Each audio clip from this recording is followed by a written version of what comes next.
Уақыт атты қатал төреші. Біз бұл өмірде мәңгі тұрақтап қалатындай кейіп танытамыз. Жүгіреміз, асығамыз. Күннің қалай батып, таңның қалай атқанын аңғармай, уақыт атты ұлы ағыстың жетегінде кете береміз. Ақша қуамыз, мансап қуамыз, биік шыңдарды бағындырғымыз келеді. Ал ең қымбат, ең жанашы жандарымызды ертеңге қалдырамыз.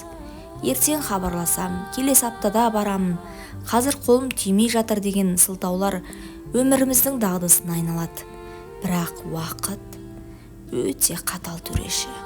Ол ешкімді күтпейді, ешкімге жеңілдік жасамайды.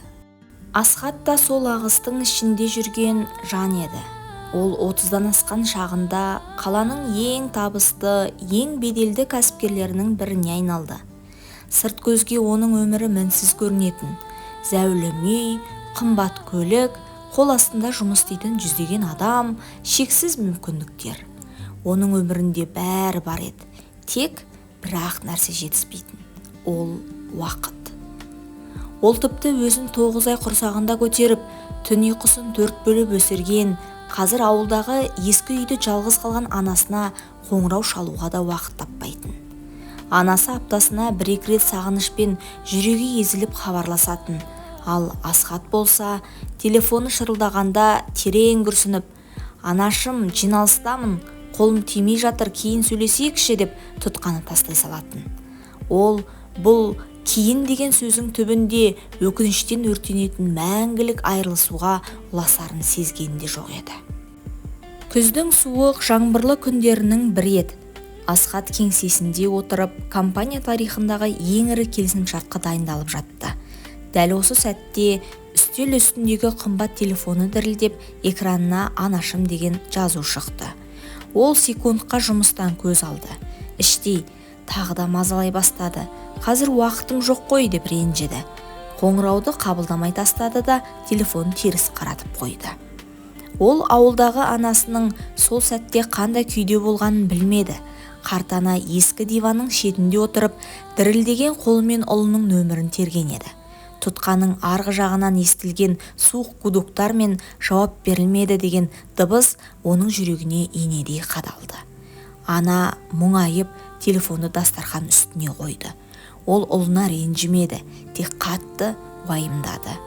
«Құлынымның жұмысы көп қой, шаршап жүрген болар» деп өзін жұбатты. Ананың реніші де, махаббаты да әрдайым үнсіз болады. Олар ешқашан талап етпейді, тек күтеді. Ал біз сол күтудің артында қандай ауырлық, қандай сағыныш тұрғанын сезбейміз. Сол күннен кейін арада 3 күн өтті. Таңғаларлығы, анасы бұл жолы қайта хабарласпады. Асхаттың жұмыс бастылығы сондай, мұны байқамады да. Жүрегінің бір түпкірінде ренжіп қалған болар. Демалыста ауылға соғып, көңілін аулап қайтармын деген ой жылт етті. Ол бәрін жоспарлады. Бірақ тағдырдың өз жоспары бар еді.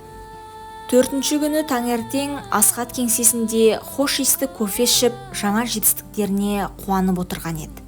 Кенет телефонына белгісіз нөмірден қоңырау түсті. Көтерді. Арғы жақтан ауылдық аурухананың бас дәрігерінің суық, салмақты дауысы естілді. «Асхат мырза, бекем болыңыз», деді дәрігер. «Анаңыз бүгін түнде жүрек талмасынан қайтыс болды. Біз барымызды салдық, бірақ үлгермедік. Жедел жәрдем жеткенше үзіліп кетті». Сол сәтте Асхаттың қолындағы қымбат шынаяқ еденге түсіп, күл паршасы шықты. Дәрігердің сөздері құлағында жаңғырып, миын жарып жіберердей болды. «Қайтыс болды, үлгермедік», ол сене алмады. Сенгісі келмеді. Бұл қорқынышты түс сияқты көрінді. Жүрегі қысылып, тынысы тарылды. Зәулім кеңсенің қабырғалары оны жаншып бара жатқандай сезілді. Ол көлігіне қарай отырғанын, ауылға қалай жеткенін өзі де білмей қалды. Жол бойы оның көз алдында анасының жылы жүзі, өзін мектепке шығарып салып тұрған сәттері, бала күнінде ауырғанда түн бойы басында отырып жылаған бейнесі елестеді. Ең сорақысы, оның есіне 3 күн бұрын өзі алмай тастаған анасының ең соңғы қоңырауы түсті. Ішінде өкініш өрті тұтанып, өзегін өртей бастады. Ол рөлді ұрып, өксіп жылады, бірақ уақытты кері қайтару мүмкін емес еді. Ауылдағы қаралы үйге жеткенде бәрі кеш еді. Аула толы адам, жылаған дауыстар. Асхат үйге қарай жүгіріп кірді. Төрде ақ матаға оралып, мәңгілік ұйқыға кеткен анасы жатты. Ол анасының алдына тізерлеп құлады. Оның суып қалған, әжім басқан қолдарын үсті-үстіне сүйіп, еңкілдеп жылады. Анашым, тұршы, кешірші мені. Мен ақмақпын, мен кінәлімін. Неге күтпедің, неге маған айтпадың деп айғайлады. Бірақ соққан жүрек қайта соқпайды. Жұмылған көз қайта ашылмайды. Анасы өте тыныш, ренішсіз, мәңгілікке көшкен еді. Жаназадан кейін үй іші тынышталғанда Асхат анасының бос қалған бөлмесіне кірді. Бөлмеде анасының иісі әлі сезіліп тұр еді. Төсектің жанындағы кішкентай үстел үстінде анасының ескі телефоны мен жанында тозығы жеткен кішкентай қойын дәптер жатыр екен. Асхат дірілдеген қолдарымен дәптерді алды. Парақтай бастағанда оның жүрегі тілім-тілім болды. Қарт ана ұлының әрбір қоңырауын, әрбір келген күнін күнделік сияқты белгілеп отырыпты. Бүгін балам хабарласты, дауысы шаршаңқы көрінді, аман болсыншы. Бүгін балам жұмыста екен, сөйлесе алмадық деген жазулар. Ал ең соңғы бетінде қайтыс боларынан бір күн бұрын өте әлсіз қолмен жазылған хат бар екен.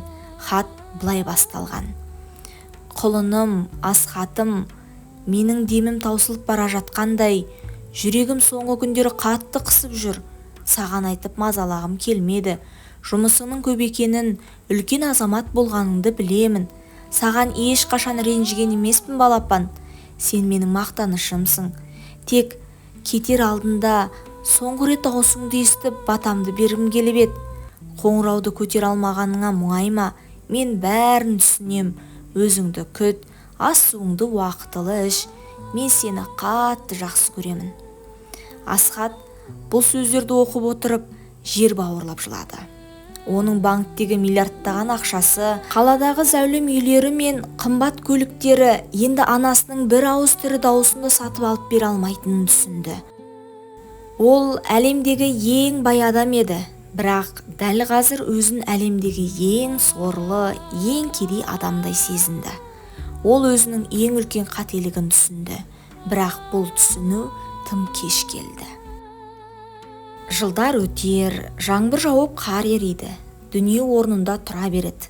Асхат бұрынғыдан да табысты болар, бірақ оның жүрегіндегі бұл жара ешқашан жазылмайды.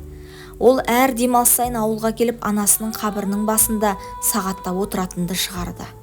Ол анасының хатын кеудесіне қысып, үнсіз іштей тілдеседі, бірақ бұл үнсіздік тым ауыр еді. Құрметті тыңдарман, дәл қазір осы хикаяны тыңдап болған соң қолыңыздағы телефонды алыңыз. Барлық маңызды деген жұмысыңызды 5 минутқа шегере тұрыңыз. Дүние тоқтап қалмайды, жұмыс күтеді, ал ата-ана күтпейді. Анаңызға, әкеңізге хабарласыңыз. Олардың амандығын біліңіз, күлкісін естіңіз. Мен сізді жақсы көремін, барыңызға рахмет деп айтыңыз. Себебі бір күні қоңырау шалғыңыз келіп, жүрегіңіз өртеніп тұрса да тұтқаны ешкім көтермейтін, арғы жақтан тек суық үнсіздік естілетін күн туады. Барында қадірлейік, уақытында аялайық.